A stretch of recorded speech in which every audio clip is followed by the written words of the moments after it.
Hola, ¿qué tal? Muy buenas tardes. Gracias por sumarse a este servicio informativo, cuyo objetivo es presentarles la iniciativa del Instituto de Victimología que emprende la doctora Angie Arce con la colaboración de distintos profesionales. Y para, pues precisamente, comentar de qué se trata, doctora, muy buenas tardes. Y ampliemos en qué consiste y cómo nace, cuál es el objetivo del Instituto de Victimología. Sí, buenas tardes, Mario.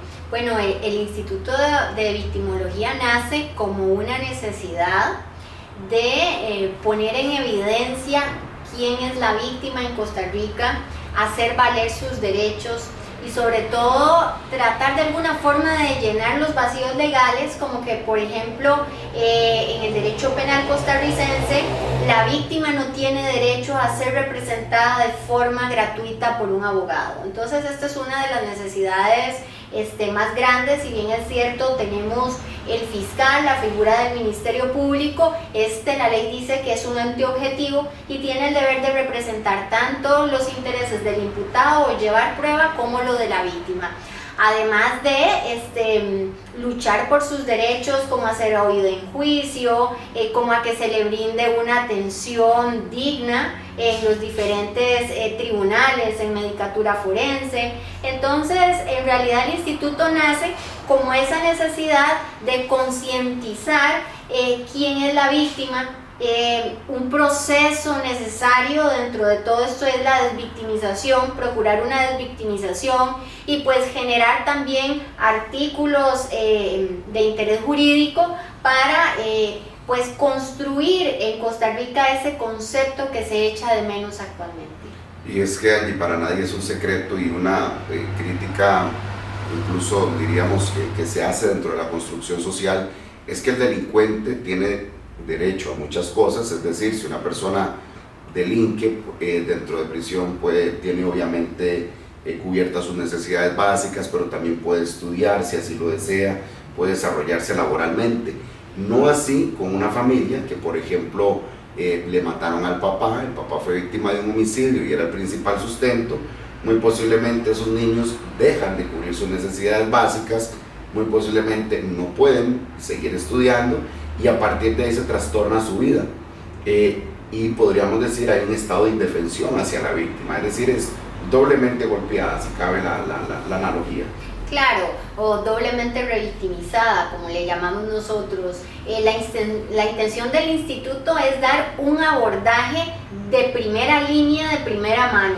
¿Qué significa eso? Que cuando nosotros entramos en contacto con una víctima que ha pasado por un hecho violento, tratamos de guiarla hacia dónde debe poner la denuncia, por ejemplo, que tiene derecho a incapacitarse para que pueda afrontar el dolor, remitirla para que puedan atenderla psicológicamente desde un punto de vista psiquiátrico, si es una madre que quedó sola, buscar recursos para que puedan verla durante un tiempo considerable, porque lamentablemente el sistema judicial pues en Costa Rica no está preparado para este tipo de cosas. Hay mucho atraso, hay mucho trabajo y lamentablemente hay profesionales excelentes, pero hay otros que lamentablemente no lo son. Entonces tratamos de dar esa primera mano, esa guía, esa orientación de la víctima de una forma más humana, más cercana y más paciente.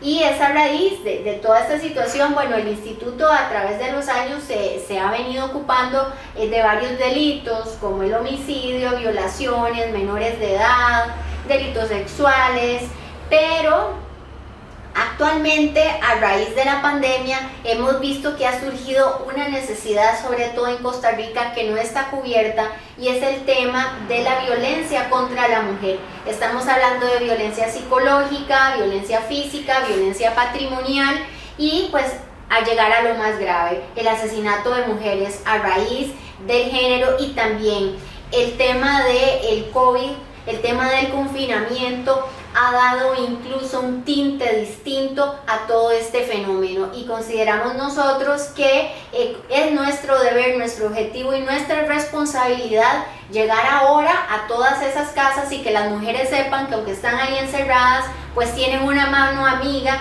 tienen un apoyo para poder pues ayudarla y ver cómo podemos sacarla en esta difícil situación de ese padecimiento. Y es que precisamente a raíz y como consecuencia de esta situación que menciona Angie y cómo se ha cambiado, se ha modificado un poco incluso el rostro alrededor de la violencia contra las mujeres, es que el Instituto de Victimología lanza su programa de prevención y atención de la violencia contra la mujer. ¿En qué consiste, Angie? ¿Cuáles son los objetivos de este programa? Y un poco qué se busca con esta iniciativa. Los objetivos del programa van, Mario, sobre todo en el contexto primeramente de nuestra realidad nacional, de que hemos tenido el año pasado y alrededor de 16 femicidios. En primera instancia, en segunda instancia, a raíz de la situación que están viviendo tantas mujeres por el tema del COVID. Y yo cuando hablo de muchas mujeres, hablo de ahora las profesionales también que están en su casa, hablo de amas de casa, de jóvenes, incluso también de niñas. Entonces va ubicada en varias aristas. Tenemos primero la prevención, hacer conciencia en las niñas y en las adolescentes de la necesidad de tener relaciones sentimentales sanas, de relacionarme con los hombres de una forma constructiva, también de crear conciencia de que muchos de los paradigmas que se les han venido diciendo ya no están, de crearles una vida que las haga felices a ellas y no esperar que sea un hombre el que me haga a mí feliz. Tenemos la parte de prevención. ¿Por qué? Porque esto me va a permitir a mí como mujer, cuando tenga que enfrentarme a un agresor, hacerlo desde otro ámbito, desde un ámbito de la autoestima, de lo que es mejor para mí, que es muchas cosas que ahorita no vamos a ver. Y otra cosa importante, desde el ámbito económico, porque hay muchas mujeres que soportan la violencia porque no tienen una herramienta para poder salir adelante independientemente. La otra parte es atender en este momento donde, bueno, el día de ayer tuvimos la mayor cantidad de casos COVID en Costa Rica, es atender a esas mujeres que están en sus casas, darles una línea, tenemos una línea celular disponible para que ellas puedan llamar a hacer sus consultas gratuitas, poder remitirlas, poder decirles, vean, tenemos por ejemplo, Mario, mujeres que ni siquiera saben que están siendo agredidas psicológicamente. A veces me preguntan, miren, que me griten es una señal de violencia doméstica, que mi esposo no quiera traer la comida o que me quitó mis ahorros, es una señal de violencia doméstica. Orientar y también darle las herramientas para que no se sientan solas ahí en su casa. Hay muchas mujeres que también ahora incluso podríamos decir que hay un tipo de agresión nueva. ¿Cuál es el tipo de agresión? Que ahora tienen hasta 3 o 4 roles que les dan toda la carga de cuidado familiar en esta época de COVID. Y además de eso, también ya cuando se ha consumado el delito, constituirnos como querellante en determinados casos para poder acompañar a la víctima dentro del proceso y garantizarle una justicia o una sanción en casos graves de femicidio. Ahora, Angie, también hay un componente aquí que no podemos dejar de lado y es también la educación a los hombres, es decir, modificar patrones, modificar conductas que la sociedad ha normalizado, ¿verdad? Roles, como dice usted, que ha normalizado, en el que se supone el hombre tiene una condición superior. Entonces también, ¿qué se va a hacer en esto? Porque no podemos solo educar a las mujeres, sino también hay que reeducar a hombres que ya tienen conductas agresivas y de agresores, pero también en aquellos individuos que están en etapa de crecimiento, ¿verdad? Para que adquieran pues otra conciencia alrededor de su relación con las mujeres. Sí, efectivamente, bueno, gracias a Dios no son todos los hombres los que tienen estas conductas, pero sí cuando se da una relación de desigualdad y se logra identificar que la pareja de esa mujer tiene una situación agresiva, lo ideal es que puedan echar mano a programas y que puedan cambiar su actitud, tratar de plantearse las cosas diferentes y también buscar una sanción. ¿Para qué? Para que esto no desencadene en un femicidio. Un femicidio, es importante decir, que no se da de la noche a la mañana. Para que hayan llegado a estos niveles de violencia, tuvieron que haber pasado por varios tiempos o varios años y la mujer empezar a soportar esta situación. Pero sí, evidentemente, desde el tipo de educación, desde las escuelas, hay que empezar a construir niños sanos. Pero, por ejemplo, si un menor de edad o una menor ve a su mamá, que es una mujer empoderada, que es una mujer tranquila, que se da vale, pues ellos van a aprender estas conductas y cuando sean grandes pues no van a llegar a ser víctimas ni agresores. Usted mencionaba el tema de la rehabilitación, pero qué poco se ha construido alrededor de esto. Por ejemplo, hay instancias para atender a quien padece alcoholismo, hay instancias para quien padece por uso de otro tipo de drogas. Pero ¿por qué no rehabilitar a quien por años ha considerado que tratar mal a las mujeres es algo correcto, que creció quizá viendo a su papá hacer lo mismo, quizá vio a su abuelito hacer lo mismo? ¿Cómo se rehabilita a una persona? Y es necesario, porque es mucho lo que hay que modificar dentro de la construcción de ese individuo.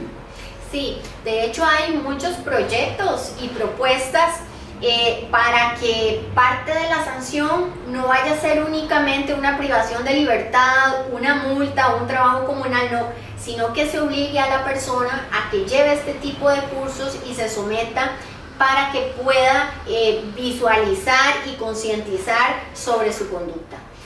Otra cosa muy importante también es que dentro de todo este bagaje lo que buscamos es, dentro del programa, apoyo psicológico para las víctimas. Si bien es cierto, actualmente únicamente se cuenta con la Oficina de Atención a la Víctima del Ministerio Público, que es una gran ayuda y un gran soporte, pues ellos lamentablemente no cuentan con el presupuesto que deberían para poder atender a toda la cantidad de mujeres que se necesita. Entonces estamos buscando apoyo por parte de psicólogos. Y también es importante crear un fondo de compensación para que en el caso, por ejemplo, de una mujer que ha sido asesinada por su pareja, exista un fondo para que la persona o encargado que va a ver ese menor, muchas de ellas dejan niños, pues que se garanticen dinero para que este menor se desarrolle. También es importante la atención, ¿quién va a ver esos menores? Entonces, a raíz de todos estos fenómenos, hay muchas cosas que pues en Costa Rica no están siendo atendidas de forma oportuna. Angie, entonces, esto que usted me comenta me lleva también a pensar que hasta el momento, incluso el abordaje informativo que hemos tenido alrededor de esto, perdón, no dije de la cifra, voy de nuevo. Angie, si tomamos en cuenta, según estadísticas, se habla de que en los últimos 10 años cerca de 370 mujeres fueron víctimas de femicidio en Costa Rica. Pero creo que incluso informativamente nos hemos acostumbrado a ver el número de una manera muy fría, ¿verdad? Nada más se registró un femicidio y pocas veces nos detenemos a pensar todo lo que hay detrás de ese incidente tan violento. ¿Cuántos niños quedan? Si había dependencia económica, si algún familiar, esta mujer cuidaba a algún familiar en estado de enfermedad. Es decir, no hemos visto el impacto real de cómo este incidente puede afectar el entorno de una familia e incluso personas allegadas. Yo creo que la afectación y desde el punto de vista científico se dice que detrás de un victimario hay por lo menos 80 víctimas. ¿Y por qué digo eso? Porque hay una comunidad, hay un pueblo, hay hijos, hay un país. Entonces, no solamente va a ser para la familia, sino cuál es el estado en que se va a encontrar después, cómo van a vivir. Bueno, yo no diría que vivir, sobreviven, porque esto es un hecho que le va a cambiar a usted la vida el resto de lo que le queda existir. Muchos de ellos se unen a asociaciones o fundaciones, ¿verdad?, para tratar de prevenir y llenar un poco el dolor, pero son vidas totalmente devastadas. Entonces, en realidad, el impacto que se da, creo que mucha gente no es consciente, y esta gente que ha pasado por tanto dolor, pues se merece evidentemente nuestro apoyo, nuestra solidaridad. la concientización y brindarles un poquito de tranquilidad para lo que tienen que seguir viviendo.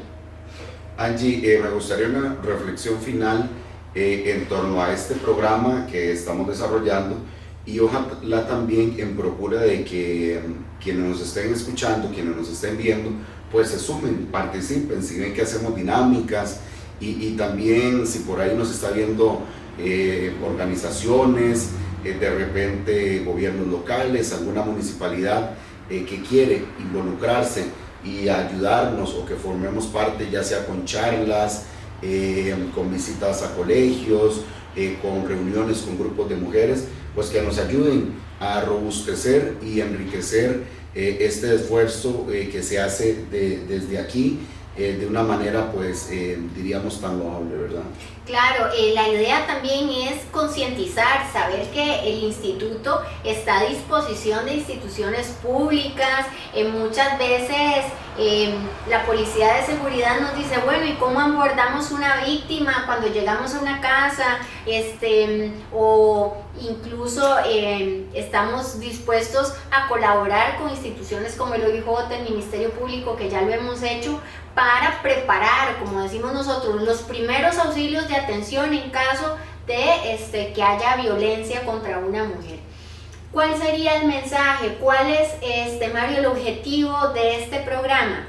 En primera instancia, hacerles ver a las mujeres en este caso, porque es nuestro objetivo, a las adolescentes, a las niñas que no están solas, ¿verdad? ¿Por qué? Porque cuando yo hablo con una víctima, lo que se siente es soledad, lo que se siente es abandono, confusión, que a través de este programa, a través de ese correo electrónico, de esa línea, siempre van a tener una respuesta desinteresada, y entonces que sepan que no están solas, que no tienen por qué vivir eso y que van a tener una orientación para que puedan tener una vida mejor. La víctima a veces a mí me dice, es que qué miedo, yo no quiero dar el paso. Y luego cuando se recuperan y pasan por ese proceso de desvictimización, dicen, yo hubiera hecho esto hace muchos años y no hubiera perdido parte de la vida que estuve acá. O quizá no hubiera tenido que ser sometida a este tipo de trato. Entonces, básicamente ese es el mensaje. Y también pues educación y colaboración, a que todos estamos llamados a colaborar, a evitar las situaciones de violencia y a prevenir.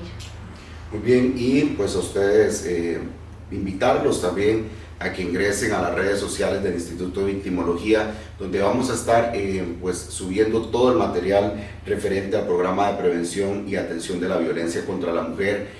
Como decimos, tenemos contemplado charlas, videos informativos, información gráfica, de manera que estamos abiertos también a recibir sugerencias, consultas, y obviamente nuestra mayor intención es abarcar y ojalá alcanzar, llegar a diferentes rincones del país, porque lamentablemente la violencia de género pues no es exclusiva de un lugar, no es exclusiva de una zona, no es exclusiva de un estrato social, no tiene que ver con un nivel académico, no tiene que ver con edades, y por lo tanto tenemos que involucrarnos todos como sociedad y como país. Ese sería pues nuestro mensaje de cierre, y como digo, cordialmente invitados a formar parte de esta iniciativa que sin duda alguna, si logramos concretar todos los objetivos, vamos a estar en una mejor sociedad y en un mejor país. Muchas gracias. Muchas gracias.